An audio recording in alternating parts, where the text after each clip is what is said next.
Kelihatan? Kelihatan. Ikhwan, teman-teman kelihatan? Yang dari sana kelihatan? Insya Allah ya, karena ada layar dimaksudkan.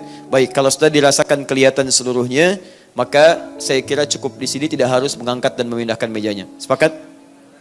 Baik, sekarang dalam posisi sholat, Mas, menghadap ke sini dulu aja. Tahan ya, karena beliau tidak mungkin harus membuat posisi yang semuanya mesti akan kelihatan. Kalau digeser, ini terlihat, ini tidak terlihat. Geser ini terlihat, ini tidak terlihat. Ya? Nanti kita menyesuaikan saja. Nanti saya berikan penjelasan, di situ akan memudahkan. Sekarang berdiri, Mas. Tenang ya, insya Allah. Nah, ini udah nggak bisa digoyang. Bismillah. Kelihatan sekarang semua? Tapi pembahasan kita bukan berdiri, tapi bangkit dari sujud. Sekarang perhatikan baik-baik. Bismillah. Beliau kemudian sujud. Ya, sujud pertama. Sekarang kita slow motion, kita ringankan dulu, pelankan. Mohon izin berdiri lagi. Tahan. Baik, lihat baik-baik, fokus. Sekarang turun. Tahan. Up. Berarti telapak tangan dulu ya. Boleh? Boleh. Sudah kita pelajari ya. Baik, kalau pakai lutut dulu boleh? Boleh. Sekarang turun pakai lutut. Begini. Sah? Baik, telapak tangan boleh, lutut boleh. Yang tidak boleh pakai apa? Kepala duluan. Bisa dicontohkan? Bisa, silakan. Oh tidak. Alhamdulillah. Karena tidak boleh, berarti contohnya pun tidak mungkin dilakukan. Baik. Sekarang sujud. Dah, fokus baik-baik. 7 anggota masih ingat? Satu apa? Kening. Yang kedua? 2 telapak tangan, kemudian sikunya agak keluar seperti ini, sudah bagus. Kemudian selanjutnya 2 lutut, 5 selanjutnya jemari di 2 kaki. Posisi kakinya itu tertutup atau terbuka? Tertutup, baik, alhamdulillah. Kemudian bangkit. Duduknya iftirash, duduk di antara 2 sujud. Ini materi terakhir kita. Masih ingat ya? Pertemuan lalu. Sekarang sujud lagi, sujudnya tidak ada beda dengan sujud yang pertama. Baik ya, jadi sudah tidak perlu kita bahas lagi. Sekarang inilah inti bahasan kita. Dan pemirsa dimanapun Anda berada, kita akan mulai pada fokus bahasan kita. Tolong fokus baik-baik. Bangkit dari sujud yang kedua. Seperti apakah cara bangkitnya? Mari kita mulai pembahasannya. Baik, akhboy, mohon izin, silakan bangkit. Antum puasa? Oh baik ya. Jadi dalam bangkit itu tidak ada yang silent ya. Jadi ada bangkit yang jahar, ada bangkit yang silent.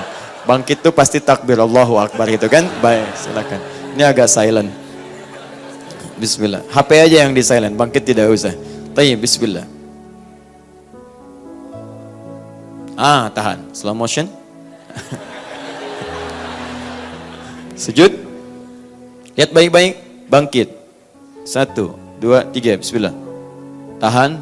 1, terus 2, terus 3. Jelas sampai sini? Baik, ada berapa gerakan tadi? 3 gerakan. Boleh turun lagi? Semoga Allah berikan pahala berlipat. Baik, sujud. Bismillah. Fokus baik-baik. Angkat. 1. Tahan. Perhatikan baik-baik. Posisinya seperti ini. Duduk ya. Baik, saya belum benarkan atau tidak salahkan, tapi ini yang beliau kerjakan. Baik ya, kemudian yang kedua, ini, baik ya, ketiga, bangkit lagi, perhatikan, langsung bersedekap. Jelas? Baik, ada yang beda dengan akhway? Boleh angkat tangan? Tidak ada yang beda, sama semua. Baik, atau belum tahu semuanya? Baik, jangan khawatir, kalau saya minta ke depan, artinya ada peluang kebaikan yang bisa kita dapatkan. Benar nggak dapat hadiah, salah tidak berdosa, ya. Jangan khawatir. Silahkan duduk sebentar di sini. Ya, semoga Allah angkat penyakitnya insya Allah. Kelihatannya agak flu. Yang pertama, teman-teman sekalian, mari kita lihat dalam hadis riwayat Al-Bukhari nomor hadis 833, juga dalam hadis riwayat Abu Daud nomor hadis 844, juga At-Tirmidzi nomor hadis 827 dan beberapa turunan yang lainnya. Kita lihat bahwa Nabi SAW pernah dikisahkan, disampaikan saat menunaikan salat, khususnya saat witir, idza qama, jika beliau berdiri minas sajdati tsaniyati, bangkit maksudnya dari sujud yang kedua, fajalasa, maka beliau duduk terlebih dahulu. Duduk seperti ini. Duduk. Jelas? Baik, jadi ketika beliau bangkit dari sujudnya, beliau kemudian tidak langsung berdiri tapi duduk terlebih dahulu. Paham sampai sini? Baik, posisi duduknya bagaimana kita belum tahu nanti. Wa'tamada 'alal ardi, kemudian beliau menopang ke tanah, ke bumi. Karena zaman Nabi kan belum ada keramik. Ya, belum ada karpet seperti sekarang. Jadi masjidnya pasti tanah keadaannya, kan? Baik, jadi menopang, bertelekan. Sekarang sebelum beliau bangkit, beliau menopang dulu, memberikan topangan. Ya. 2. Ini yang dipraktikkan oleh beliau. Kemudian yang ketiga, baru kemudian beliau bangkit seperti semula pada rakaat sebelumnya. Bangkit. Nanti kita lihat apakah Nabi mengangkat tangannya lagi atau langsung kemudian bersedekap. Paham sampai sini?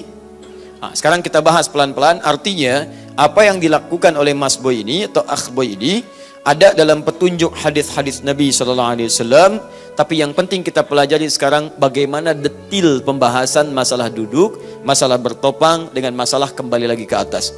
Karena nanti ada duduknya juga, ada yang tidak duduk. Bagaimana statusnya saat tidak duduk itu? Pertama, apakah duduk itu dipandang sunnah atau rukun, kewajiban dalam sholat, atau bukan wajib, maksudnya bukan rukun, bukan juga sunnah. Ya, sehingga konsekuensi hukumnya bisa berbeda untuk kita semuanya. Kalau itu sunnah misalnya, kapan kemudian itu menjadi sunnah? Apakah sunnah dalam setiap sholat atau sunnah dalam keadaan tertentu? Kemudian adakah bacaan yang mengiringi duduk itu atau tidak? Pembahasan kedua saat bertelekan, menopang. Apakah menopangnya tangannya terbuka begini? Atau tangannya tertutup begini? Pernah melihat yang seperti ini? Turun lagi. Duduk dulu. Begitu mau menopang, ini tadi dia praktekkan begini. Pernah melihat yang terkepal begini? Misal, praktekkan kepal seperti ini, kemudian bangkit. Pernah melihat yang seperti ini? Baik, yang ketiga, turun lagi, duduk. Dia tidak menopang begini, tidak mengepal begini, tapi di lutut seperti ini. Kemudian bangkit. Pernah melihat yang begini? Pernah. Bukan hanya pernah, jangan-jangan dari 3 ini Anda pelakunya. Ya kan? Baik. Dan ada yang keempat. Bangkit, sujud, bangun, tidak duduk, langsung berdiri. Tidak duduk dulu, langsung berdiri. Pernah ada yang begini? Baik ya. Di antara yang keempat ini, mana yang kemudian sesuai dengan petunjuk Nabi, seperti apa dibahas oleh para ulama, dan bagaimana kita menyesuaikan praktek sholat kita. Itulah pembahasan kita pada hari ini insyaAllah. Jelas? Baik, jadi kita baru akan memulai praktek intinya, dan kita akan bagi pada beberapa bagian. Siap insyaAllah kita belajar? Siap. Mas Boy mau di situ saja atau kembali dulu? Baik ya, silakan. Semoga Allah menerima segala amal ibadahnya dengan amal terbaik. Jazakallah khair. Saya boleh hapus dulu ini? Tayyib. Kemudian saya hapus ini pelan-pelan. Teman-teman sekalian, saat dari sujud kemudian bangkit, pertama tadi apa amalannya? Masih ingat? Fajalasa, beliau kemudian duduk. 1, duduk.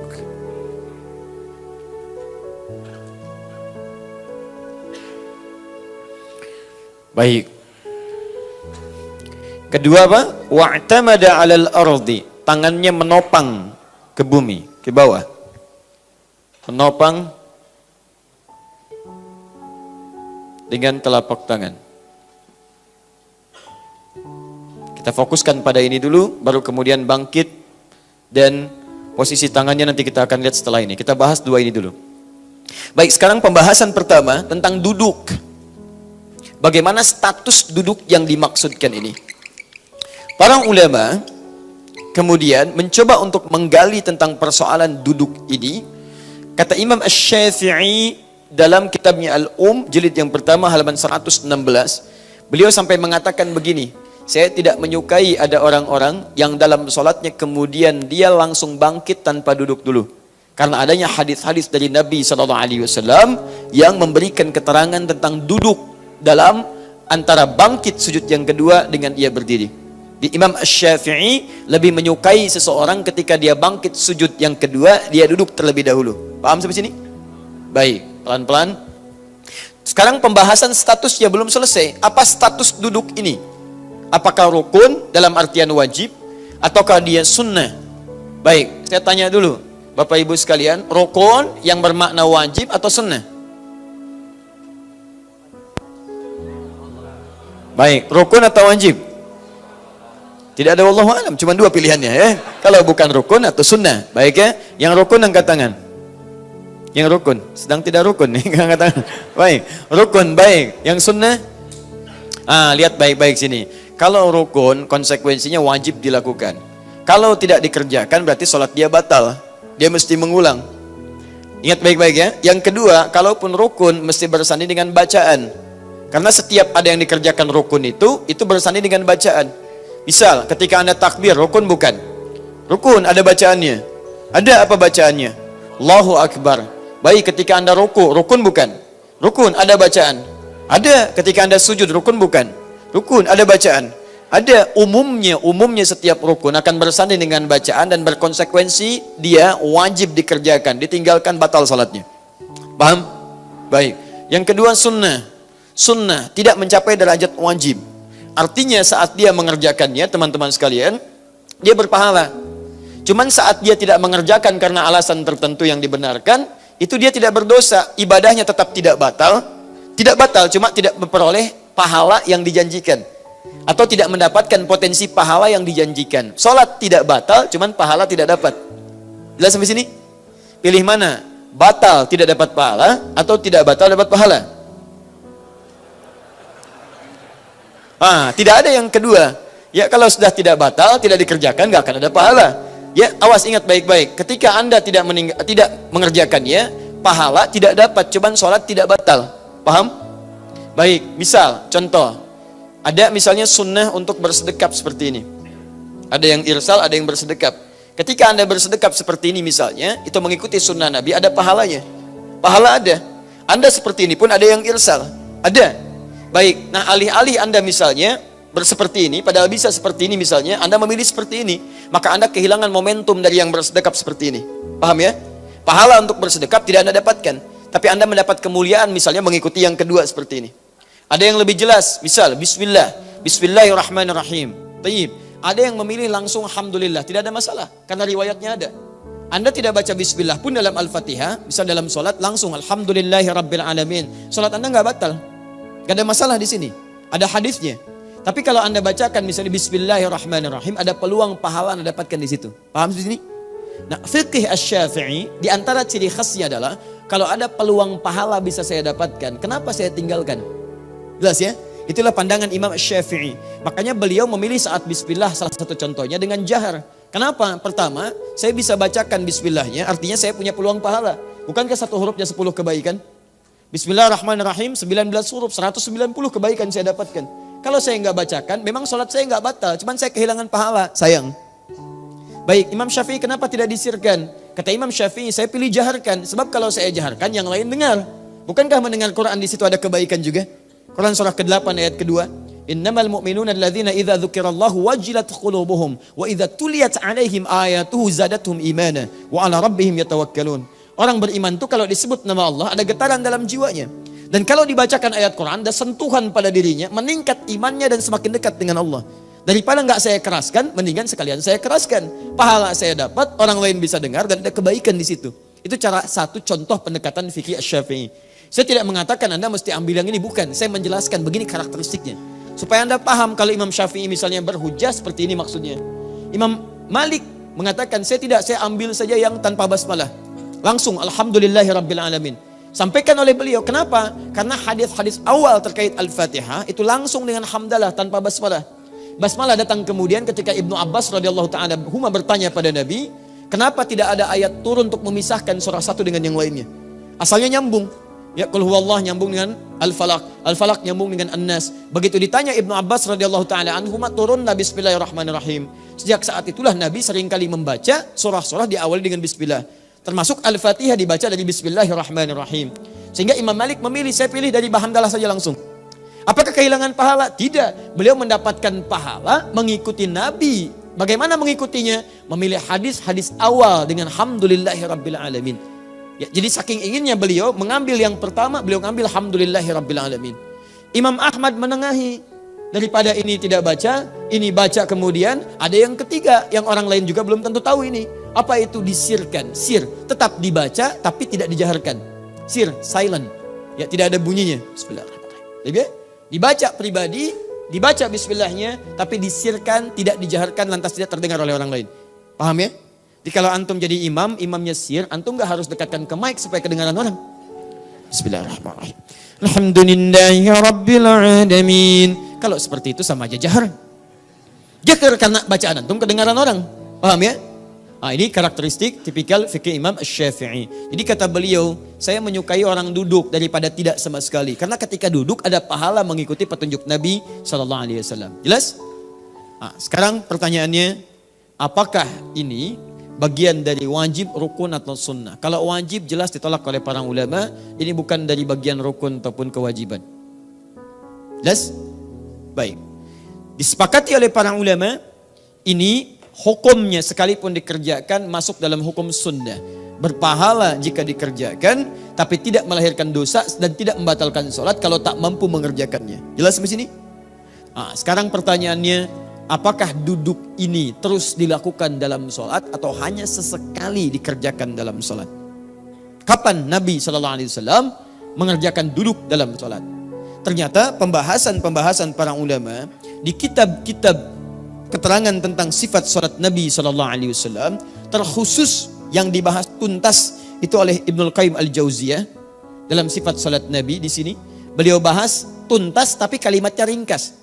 Ya, di halaman ke-70 sampai 71 beliau bahas ini. Ya. Kemudian penjelasan yang ini kalau ingin lebih jelasnya lagi, Anda temukan dibahas lengkap tentang cara duduknya Nabi beserta kapan dia munculnya, bagaimana status hukumnya, seperti apa sebenarnya dipraktikkan di kitabnya Syekh Ibnu Utsaimin yang ini, terbitan Al-Qawam. Ya, jadi nanti kita satukan jadi satu, mudah-mudahan jadi diktat untuk pedoman kita. Nah, beliau kemudian sampaikan di sini, nanti saya cek setelah saya sampaikan. Kesimpulannya, fokus di awal-awal masa Nabi SAW menunaikan salat. Baik, beliau tidak nampak kemudian mengambil posisi duduk, bangkit dari sujud. Jadi tidak mengambil posisi duduk. Jadi beliau sujud, kemudian bangkit, langsung bangkit, tidak duduk, sujud terlebih dahulu. Tidak duduk terlebih dahulu. Paham? Contoh. Mas Boy. Masya Allah, silakan. Tadi beliau sedang mencatat ya, jadi saya minta dulu, mudah-mudahan nanti nyambung. Jadi beliau praktek, beliau mencatat. Catatannya dibukukan, jadilah catatan. Nah, Mas Boy. Mas bukan yang lain.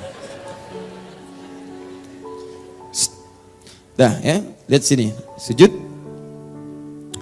Sekarang pertama di awal-awal masa-masa kenabian sallallahu alaihi wasallam diperintahkan untuk salat, terdapat riwayat-riwayat bahwa Nabi sallallahu alaihi wasallam itu jarang ditemukan beliau duduk. Jadi begitu bangkit, silakan. Tidak duduk tapi langsung naik. Paham? Seperti ini. Jelas?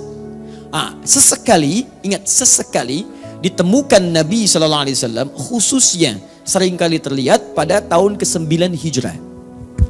9 Hijrah. Berapa usia Nabi? Mas Boy? Sedang sholat, tidak usah menjawab. Baik, Nabi diangkat jadi Rasul usia berapa? 40 tahun. Hijrah ke Madinah usia berapa? Nabi kan di Mekah 13 tahun, kan? Plus 13. Baik ya. Usia berapa tahun? 53 tahun. Tambah 9? 62 tahun. Nabi wafat usia berapa tahun?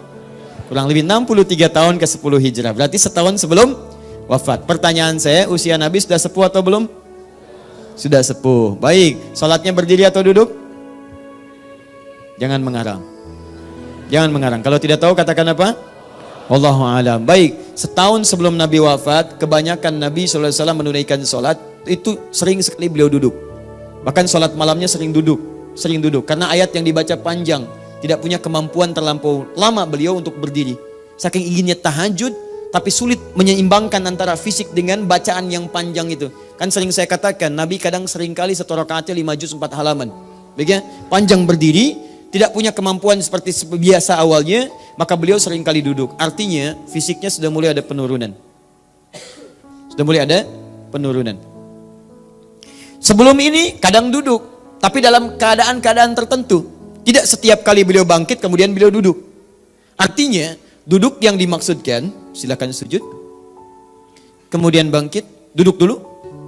Duduk semacam ini, untuk kemudian bangkit lagi, Dilihat oleh para ulama hadis, posisi Nabi SAW saat duduk ini terlihat tidak sepenuhnya rutin dalam setiap sholat. Sesekali beliau kemudian duduk. Dianalisislah kemudian kapan sesekali itu, yang seringnya terjadi kemudian di akhir tahun sebelum wafatnya Nabi, khususnya tahun ke-9 Hijrah. Diamati, ternyata Nabi bangkit itu dalam kondisi-kondisi ingin mengambil tenaga kembali, rehat sejenak dalam artian mengumpulkan tenaga supaya bisa bangkit kembali. Dalam bahasa Arab, duduk untuk sejenak misalnya, sejenak rehat untuk mengambil kekuatan, untuk bangkit kembali, atau melakukan aktivitas lagi, itu disebut istirahat. Rahah itu istirahat, ista itu minta supaya sejenak bisa mengambil kekuatan kembali. Ada rehat, ada istirahat. Rehat itu mendapatkan santai tenang, istirahat pakai ista, menuntut keadaan supaya bisa mendapatkan ketenangan dulu, punya kekuatan lagi. Anda kerja, tiba-tiba sampai pada tahap-tahap yang agak lemah, kan istirahat dulu supaya recovery lagi dan ada kekuatan lagi. Maka dibuatlah dalam bahasa Indonesia, diserap dari bahasa Arab istirahat. Maka duduk semacam ini diperkenalkan oleh para ulama dengan bahasa jilsatur raha atau jilsah istirahat, duduk istirahat. Kalimat istirahat inilah kemudian yang dipahami oleh para ulama, baik ahli hadis dengan ahli fiqih, dengan dua pendapat utama. Satu, ada yang berpendapat bahwa kesunahan ini berlaku sesuai dengan kondisi. Artinya kalau kondisi Anda memang menuntut untuk bisa rehat sejenak pada saat itu, tidak langsung bangkit, bisa. Kalau bangkit dari sujud Anda terlampau misalnya, gerakan cepat terlalu capek. Atau kondisinya misalnya menyulitkan, dari mulai sujud tiba-tiba langsung bangkit, menyulitkan bagi Anda, maka berlaku kesunahan ini, sunnah hukumnya dan berpahala ketika Anda duduk. Paham? Tapi kondisi sebaliknya, jika memang memungkinkan Anda dari sujud langsung bangkit, tidak harus duduk, maka yang dimaksud sunnahnya adalah bangkit, tidak harus duduk di sini. Ini kata pendapat yang pertama, paham? Saya ingat saya sedang merangkum dua kitab ini, nanti rujukannya Anda kembalikan ke sini. Ingat, kalau saya sedang bahas sesuatu secara menyeluruh, Anda simpan dulu kebiasaan Anda, supaya nanti kita bahas ini, setelah itu kita keluarkan kebiasaan Anda sesuai dengan argumentasi dalilnya. Paham? Baik. Dua, ada pendapat kedua mengatakan, sepanjang Nabi mempraktekkan untuk duduk itu, jangan dilihat antara butuh tidaknya. Yang penting duduk itu dikerjakan oleh Nabi. Artinya posisi duduk itu, mau dalam keadaan kita perlu untuk duduk dulu, atau kita merasa kuat dalam bersemangat, tidak ada masalah. Karena Nabi pernah praktekkan keadaan duduk itu. Dan Nabi pernah tunjukkan pada satu kaum di tahun 9 Hijrah, kata Nabi memberikan contoh pada mereka, lakukan seperti ini, duduk dulu. Dan tidak semua orang yang hadir pada saat itu memiliki fisik kondisi seperti Nabi. Artinya dia butuh istirahat, ada yang semangat, ada yang kuat. Ini menunjukkan kata pendapat yang kedua, tidak ada masalah. Duduk itu sangat dianjurkan, sunnah di situ, baik dalam keadaan Anda misal sedang butuh tenaga, atau bahkan sedang kuat semangat, maka dianjurkan duduk terlebih dahulu sebagai contoh dari Nabi SAW. Paham seperti ini? Baik, kira-kira pendapat 1 dan 2 mana yang benar? Yang cenderung 1 angkat tangan. Cenderung 2 angkat tangan. Alhamdulillah. Yang dua-duanya? Masya Allah. Yang benar adalah dua-duanya. Yang salah? Yang tidak sholat. Ya, sepakat ya? Jadi 1 atau 2 ini hanya pendekatan cara memahami saja. Yang pertama mengatakan, oh iya, ini boleh duduk nih. Cuman Nabi itu kan duduk pada saat beliau merasa fisiknya kurang maksimal untuk bisa langsung bangun. Karena itu sunnahnya berlaku pada saat itu. Kalau tidak, nggak usah dikerjakan. Tapi yang satu pun bersepakat, kalaupun dia duduk gak ada masalah. Dan tidak disebut dengan bid'ah. Ingat, bersepakat mereka kalau duduk gak apa-apa. Cuma bagi kami, praktek duduk itu dilakukan saat dalam keadaan butuh untuk duduk. Tapi kalau Anda mau duduk, silahkan saja, gak ada masalah. Paham? Yang kedua memahami, kalau saya agak berbeda. Kalau saya, sepanjang Nabi pernah kerjakan, artinya boleh dilakukan. Boleh dikerjakan. Karena Nabi pernah lakukan itu. Dan Nabi tidak mengingkari ketika ada sahabat yang sholat kemudian duduk dulu. Artinya itu boleh dilakukan dan ada pahala saat melakukannya. Paham? Baik. Imam Asy-Syafi'i berpendapat daripada tidak dikerjakan sama sekali, saya lebih baik kerjakan. Karena saat dikerjakan ada pahala diberikan, kalau tidak sama sekali. Paham? Alhamdulillah. Jelas ya?